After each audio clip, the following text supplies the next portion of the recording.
Saya tak ingin fokus kepada hujatan yang dilayangkan kepada Beckham Putra, apalagi mencari tahu supporter mana sih yang menghujat habis-habisan Beckham Putra yang pada akhirnya dipanggil oleh timnas Indonesia. Saya lebih ingin fokus apakah Beckham Putra memang layak masuk timnas Indonesia atau enggak, termasuk pemain-pemain Persib Bandung yang lain, karena sekarang sangat muncul isu kalau Beckham Putra itu titipan. Ini hanya tekanan saja karena tim juara tidak dipanggil pemainnya. Sejelek itukah Beckham Putra dan pemain Persib Bandung?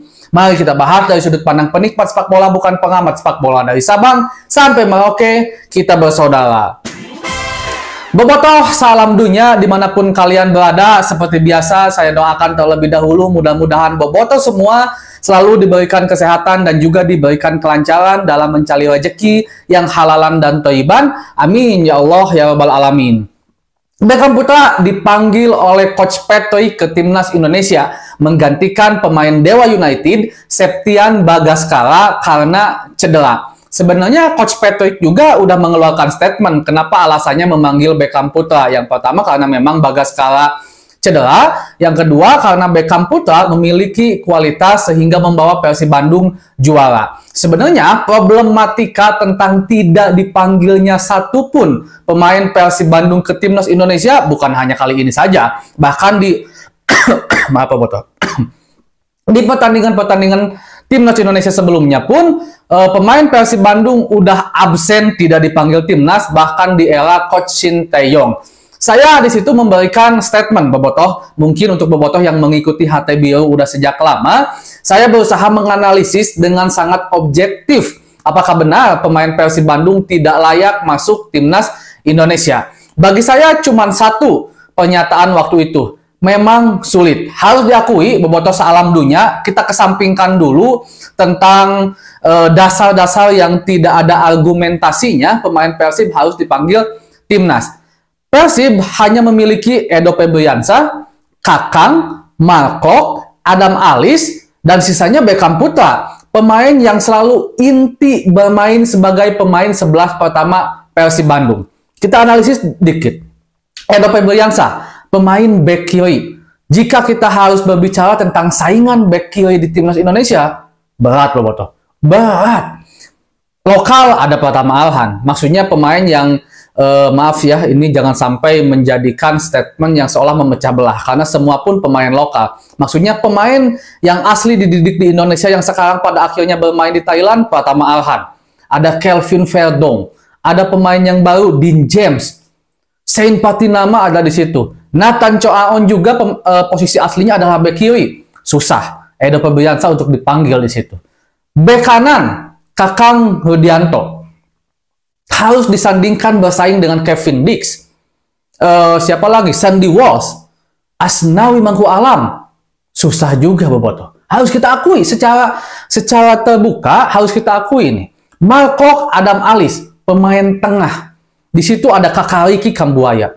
Ada Tom Haye, Marcelino Ferdinand bisa bermain di situ. Nathan Choaon juga bisa bermain di situ. Sekarang pemain terbaru, Joy Pelupesi, ada di situ.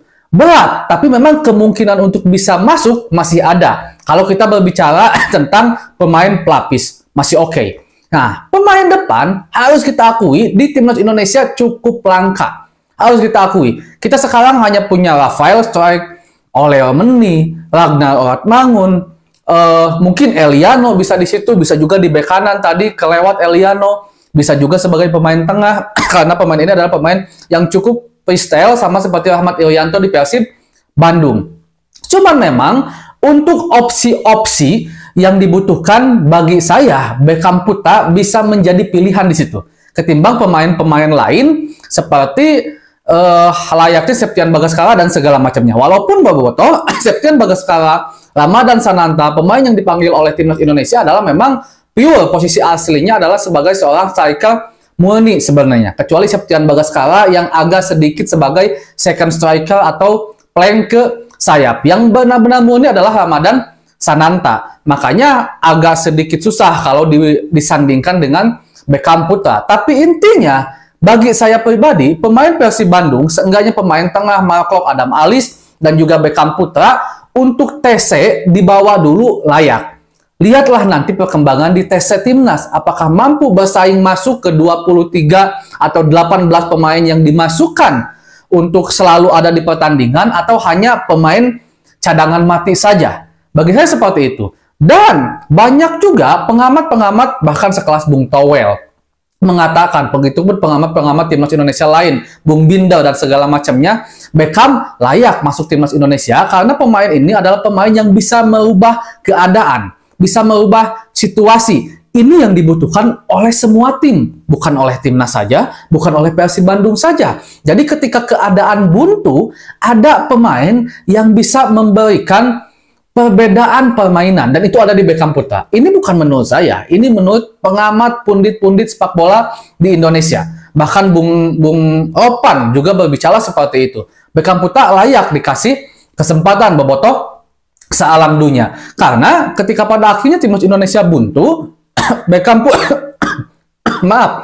Putra layak untuk bisa dicoba memberikan warna baru di pertandingan. Dan walaupun juga harus kita akui, kelemahan Beckham Putra ada di fisik, ada juga di postur tubuh. Bahkan ini juga diakui oleh Coach Bojan Hodak. Itu sebabnya kenapa Beckham Putra selalu diminta untuk menaikkan berat badan. Dan timnas Indonesia yang sekarang ada di level yang berbeda, harus kita akui Boboto. Cuman sekarang tinggal pilihannya itu adalah Beckham Putra itu bisa nggak bersaing dengan pemain-pemain yang bermain di liga lokal. Ada Egy di sana, ada Sananta di sana, Septian Bagaskara di sana.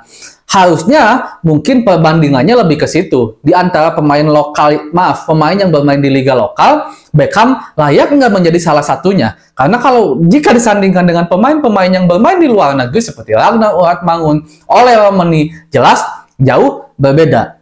Itu sebabnya saya mengatakan Beckham Putra layak untuk dipanggil timnas Indonesia. Setidaknya dicoba dan hanya menjadi pemain cadangan yang sesekali bisa dimainkan untuk menjadi pemain yang out of the box gitu kan, memberikan sebuah warna berbeda di pertandingan, sama halnya seperti Kakak Ricky Kambuaya di pertandingan sebelumnya. Bukan Kakak Ricky masuk dari cadangan dan memberikan warna yang baru. Ternyata pemain yang bermain di liga lokal juga bisa bersaing. Saya menganggap seperti itu. Bukan karena saya pendukung Persib Bandung, bukan. Tapi secara realistis, inilah keadaannya. Saya selalu mengatakan dengan data. Itu juga mungkin yang menjadikan saya sering diserang oleh beberapa bobotoh. Termasuk sekarang, ketika saya mengatakan mungkin realistisnya saingan Edo sulit, saingan Mark Klok, Adam Alis sulit, termasuk saingan Beckham sulit. Kalau saya sebutkan nama-nama seperti Kelvin Verdong, Tom Haye, Joy Veluvesi, Ole Romani, Eliano, Ragnar Uratmangun, sulit bobotoh. Sangat harus kita akui.